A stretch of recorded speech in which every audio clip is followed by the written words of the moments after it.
Last time Dr. Frans Cronjé graced our BizNews TV, he said the DA cannot support the VAT increase. 150,000 people watched that video, and the DA must have been amongst them because they haven't supported the VAT increase. And my goodness, the impact of that for the party's popularity has been huge. We're going to pick up with Frans in a moment. So the latest poll that came out yesterday, Frans, from the Institute of Race Relations, was described by Herman Pretorius as a political earthquake, with the ANC going below 30% and the DA getting above the ANC for the first time ever in all of the polls. Now, you used to be the CEO of the IRR, Institute of Race Relations, so you know that they've been polling for a long, long, long time. Is that a little exaggeration, though, to call it a political earthquake? No, not at all. Like if you think back that 20 years ago, the ANC was approaching 70% of the vote. It's now below 50 and hit 40, and there are a few polls now that have hit it at in the 30s. The country's changing at lightning speed.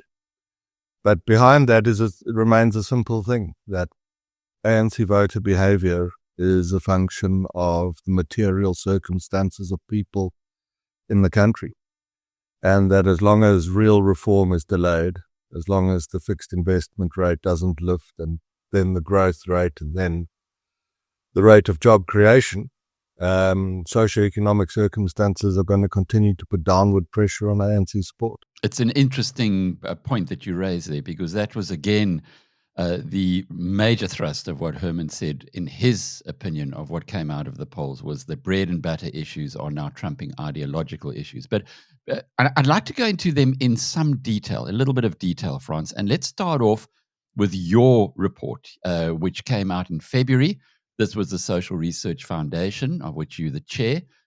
If we have a look at this that's on the screen, the February number had the ANC, just so people understand, the black line is the May 2024 election. The blue line was just after, 6 months in, the September 2024. So this was after the Government of National Unity had been well established. And then the February 2025 number, which shows the ANC dropping from 45 to 32 and the DA going up consistently from its election score around 21 to 25%.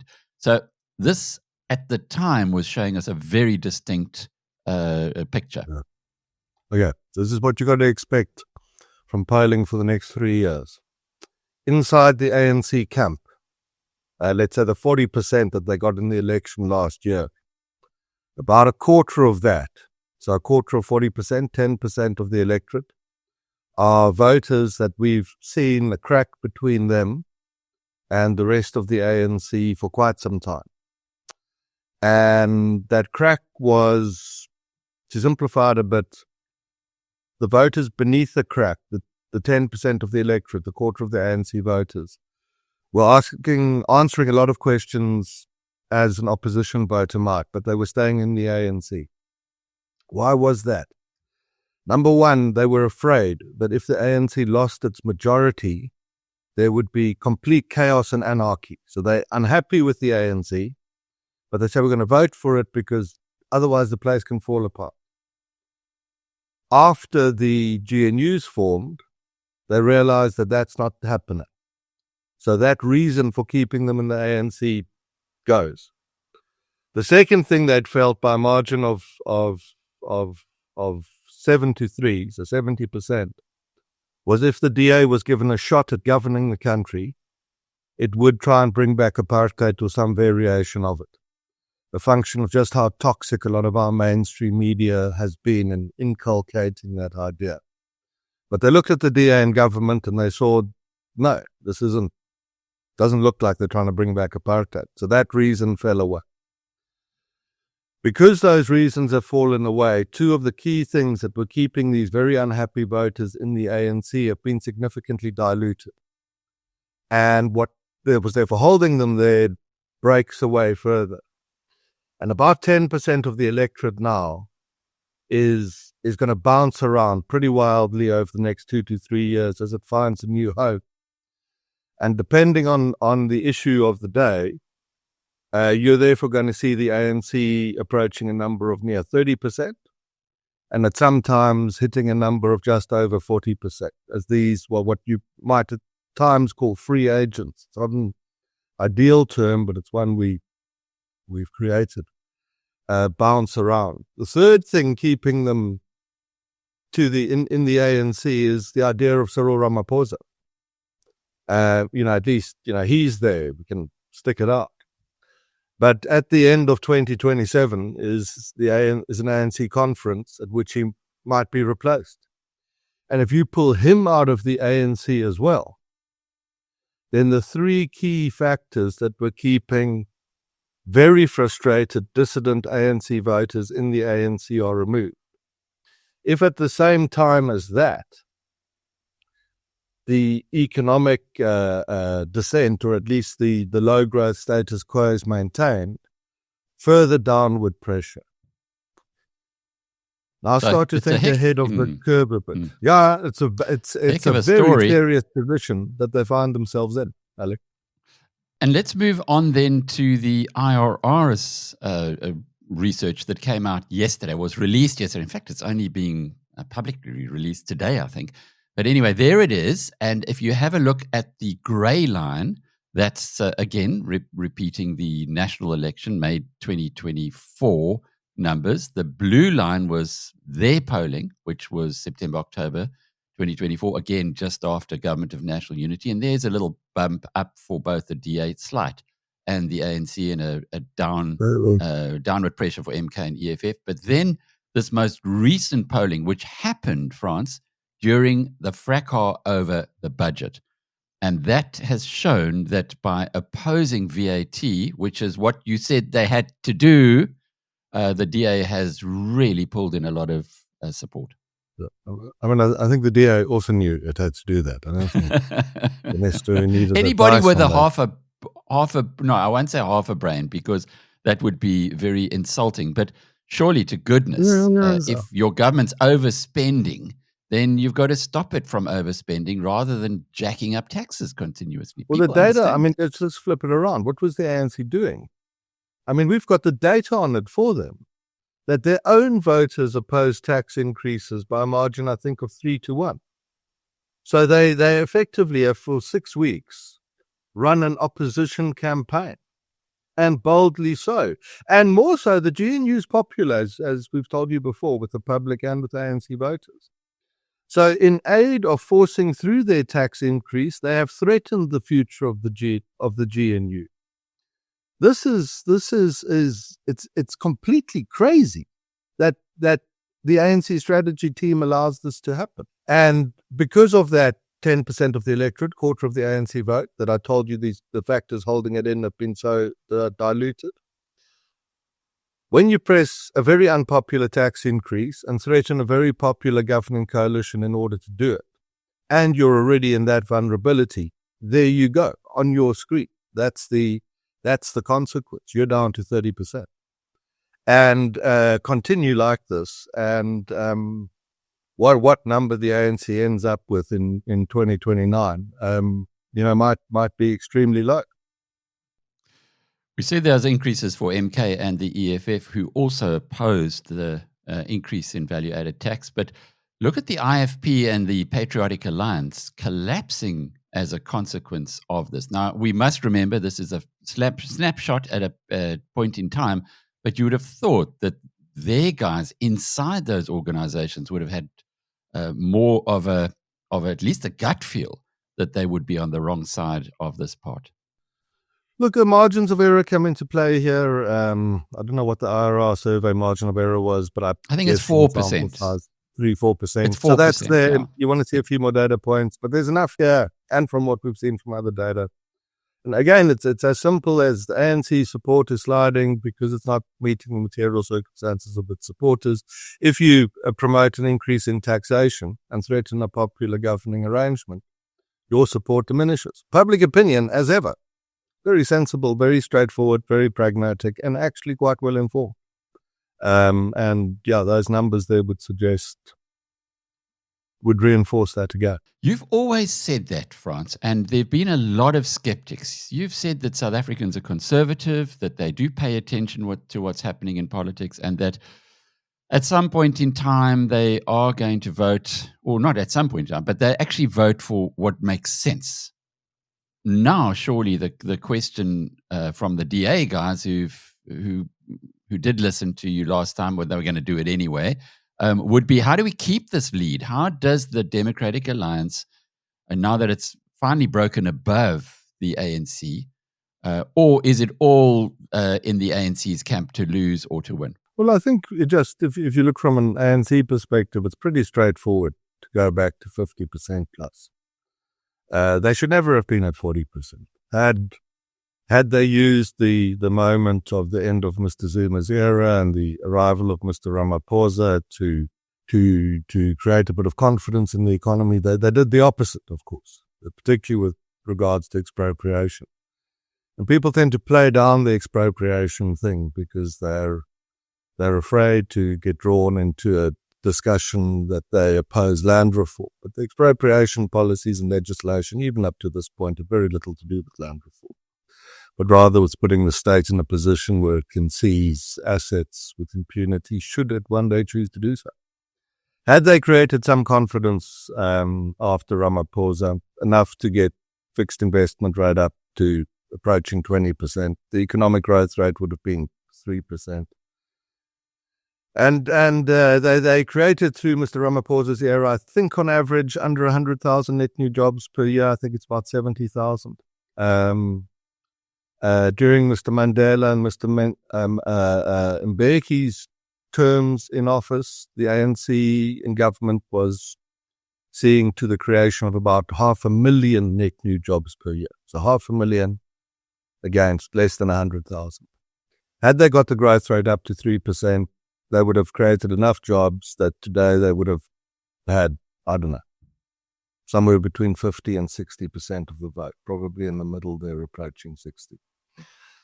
Many of the dissident voters that have left the ANC for various parties, that's pained them to do so. The ANC meant a great deal to them in their lives. They'd invested a lot of their hopes for just dignity in the idea that the ANC might be successful, and it pains them not to vote for it. But the ANC has forced them out, forced its loyal, devoted followers to look for alternatives because it is so bad at meeting the material expectations of people.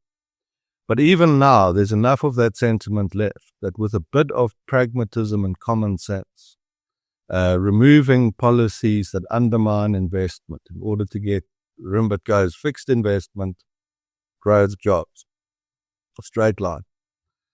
To get that back, the ANC could easily poll between 50 and 60% in the election in 2029, but you see very little evidence of that in policy. If anything, a further deeper drive into the ideas that so worry investors and cause them to turn away from South Africa, that investment persists.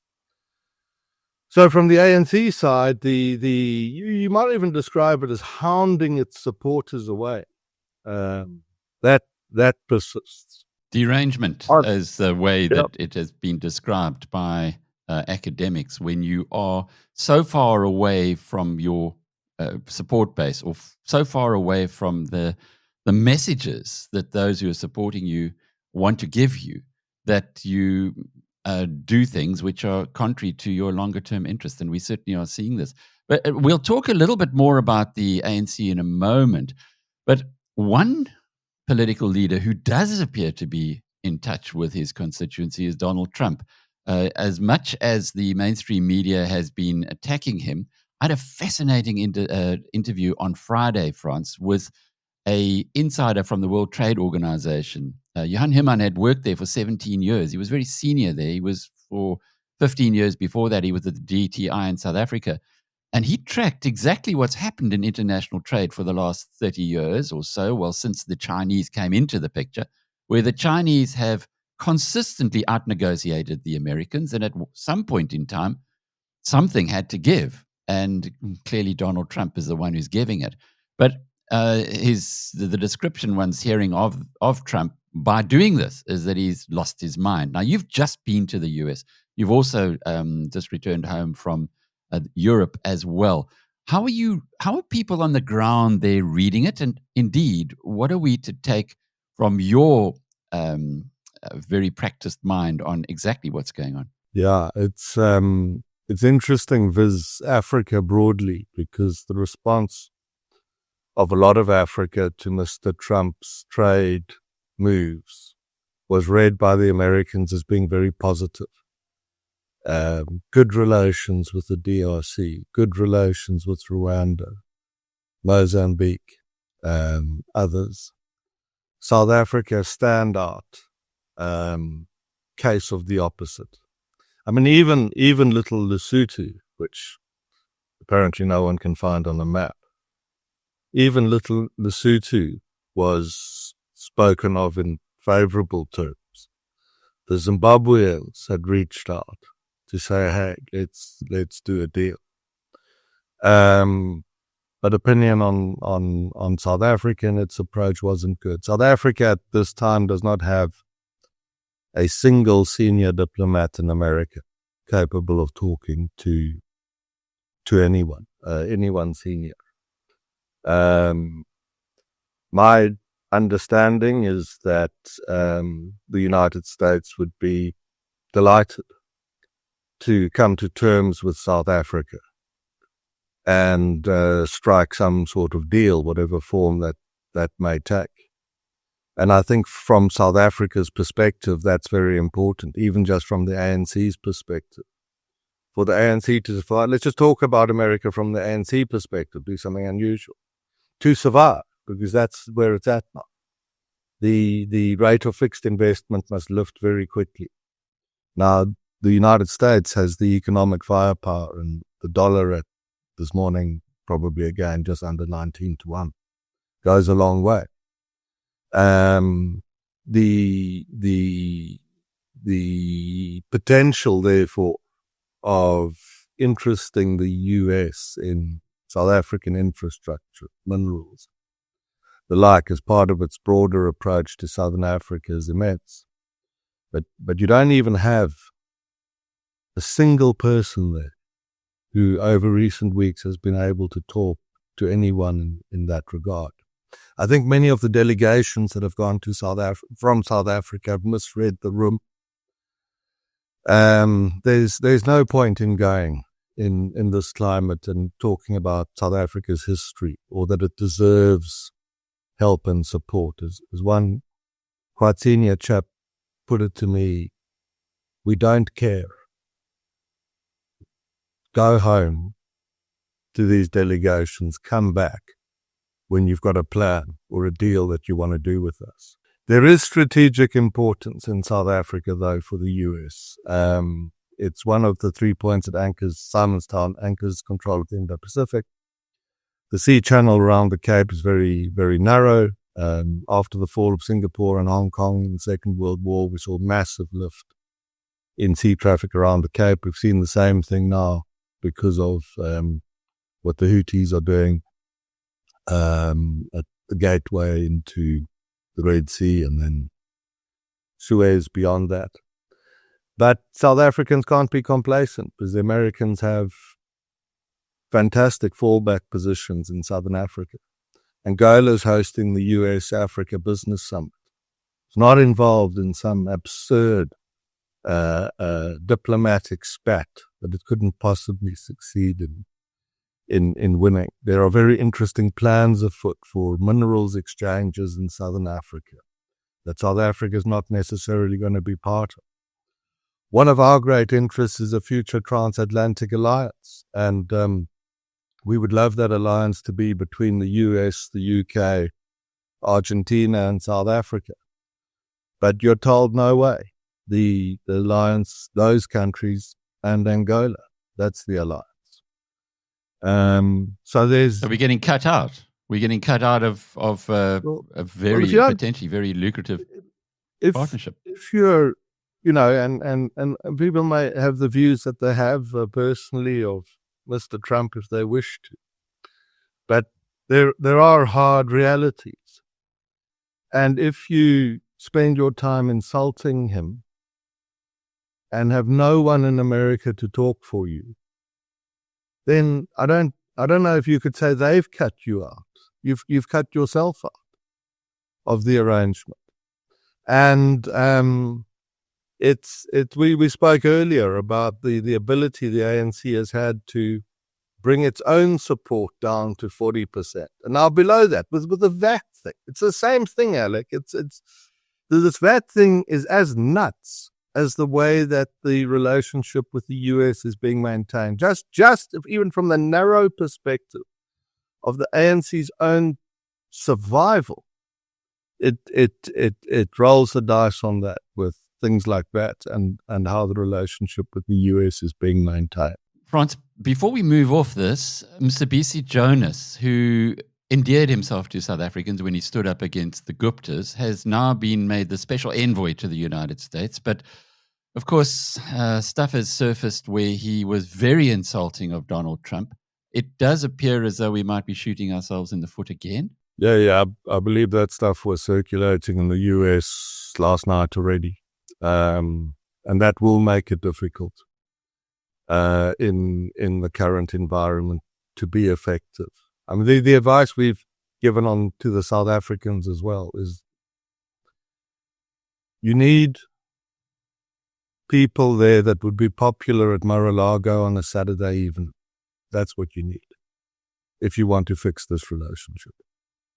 And anything short of that is going to be difficult to do. One thing I will tell you though that I think the Americans are making a mistake, and there's a misread of the environment. It's actually an old leftist misread of the environment, that in as far as their approach to the Afrikaners do this, there's a suggestion implicit in their policies that the conflict in South Africa is a conflict between black and white, essentially. That's an old Marxist idea. There's a struggle between black and white. The one must dominate the other. And a point we tried to make very strongly, and I think I got a hearing, is that that's wrong. That South Africa is a much more complex society than that now. And that it's essentially a conservative society that leans center-right. And that there is a conservative majority in South Africa, black and white, who share the same values with each other, a point we've long made on your show. And more than that, when you look at those values, they're not far off the values that Trump supporters hold in America. And that the Americans, if they persist in the view that South Africa is a conflict between black and white, with as far as their policies imply that, with different values, one, they can do a lot of damage here because they can invest that view in the country itself because they have such influence. And secondly, they miss the opportunity to build fraternal ties with a country and the majority of its people who, from a values perspective, are not very far removed from that. So we did stress that point, I think, strongly, and I think it's very important to do so because it's correct. It's right. South Africans do lean centre-right in the main. And it's not a comment of saying that Afrikaners aren't important. We made the point, for example, on farm killings, that in our judgment, the data isn't perfect enough to do it. We actually made the point in the Financial Times this week as well, that black commercial farmers are killed at a rate approximating that of the whites.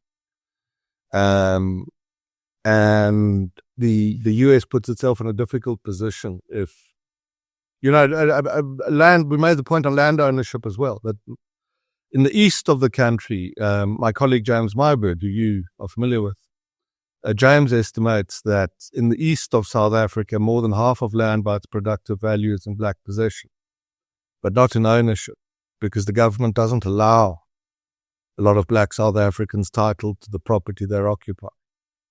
So if you're concerned about property rights in South Africa and expropriation, and you can be justifiably so, remember that the millions of black South Africans whose property remains expropriated from them in the east of the country, property they occupy.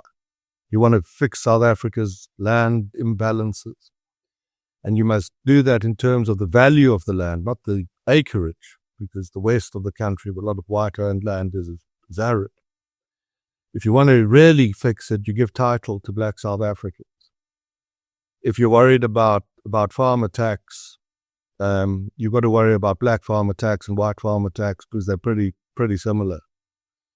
And if you have a situation where a black chap arrives at the door of the American embassy and says, will you help me?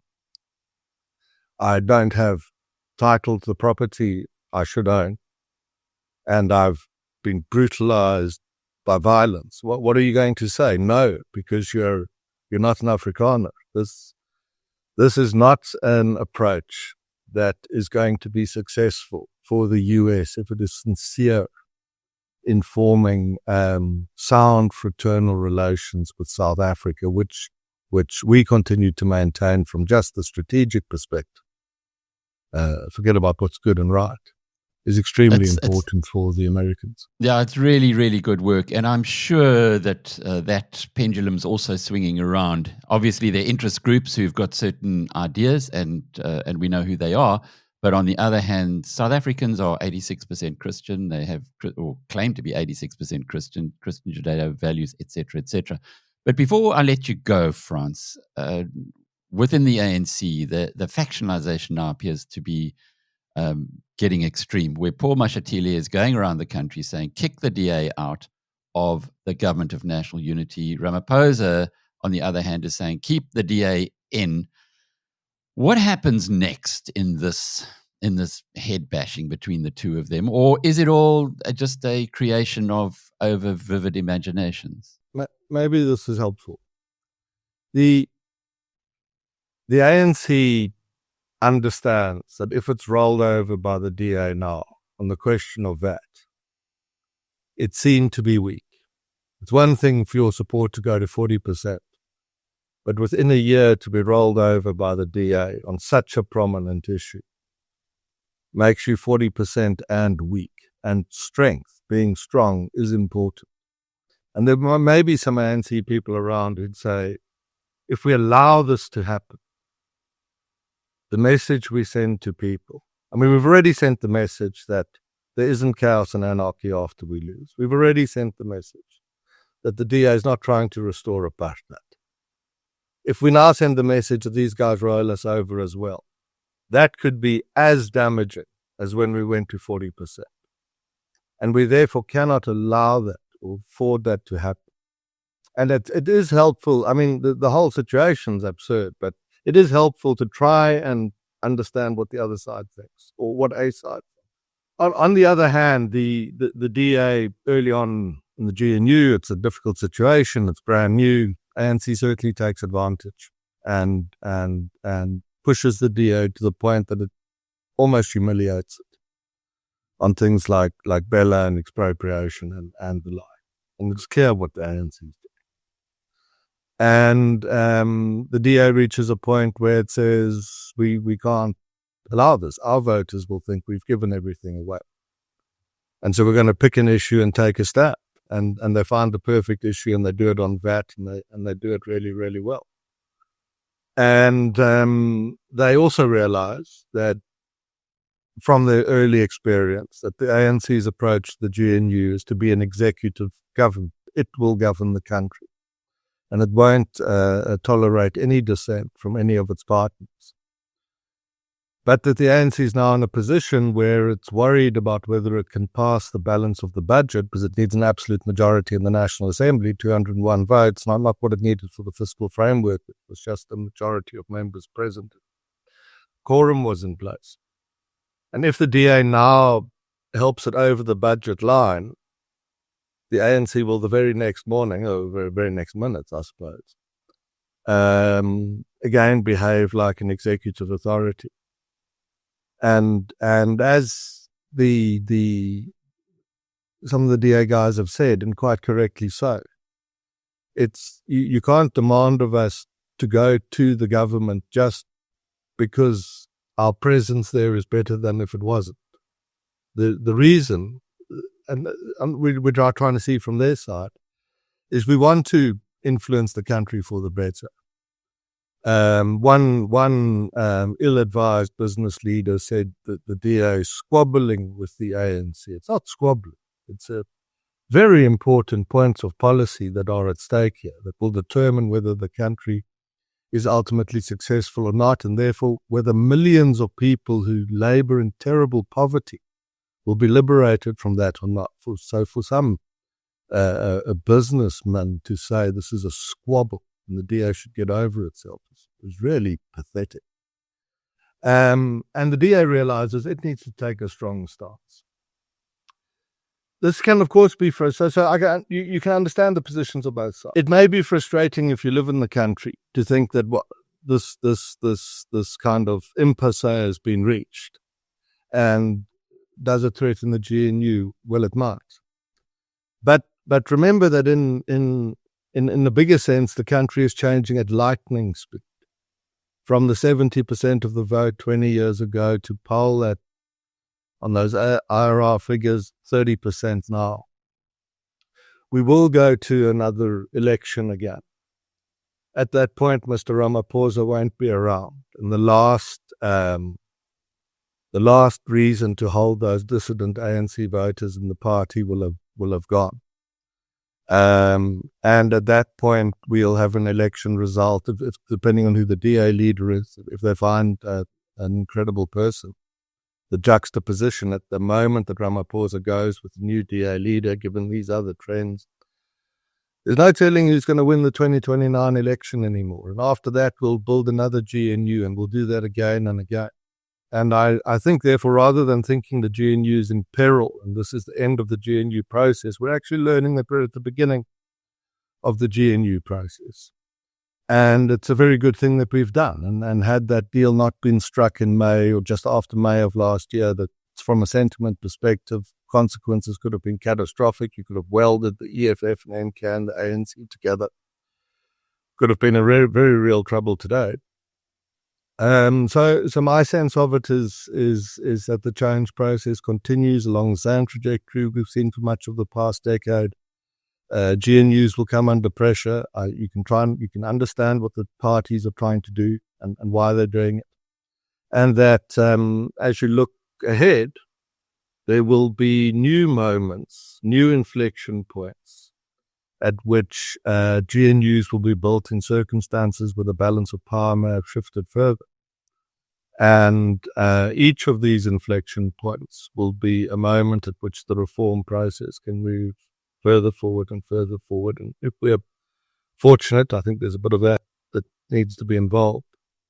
We'll reach a point where a GNU is built where the two parties respect each other, because they'll have demonstrated their ability to be ruthless. And it's quite important that the DA does that now, because perhaps in sort of genteel society, there's an idea that people can just sort of be nice to each other and find common ground and mutual understanding. And that is nice, and it's probably how many people run their lives. It's not how the political world works. Politics is about forcing a balance of power. And for a future GNU to succeed, the partners to that must realize that the other have the capacity for power, for ruthless conduct if they need to. And demonstrating that now in the early stages is probably a necessary part of the success of the GNU in the longer term. So allow this to play out. Don't be too disheartened. It may break up, it may not, but the opportunities to reformulate that are going to be plentiful over the years ahead, and probably in situations where the balance of power politically may be very different to what it is today. Fascinating insights, Frans. Thank you. And I suppose one thing I'm going to take out of that is these business leaders who are just worrying about their share options, butt out. The country doesn't need your interference right now. This is a process that's going through which can be very positive. as we go into the future. The age of coalitions has begun. Frans Cronjé is the chairman of the board of the Social Research Foundation and an economic and political analyst, and I'm Alec Hogg from BizNews.com.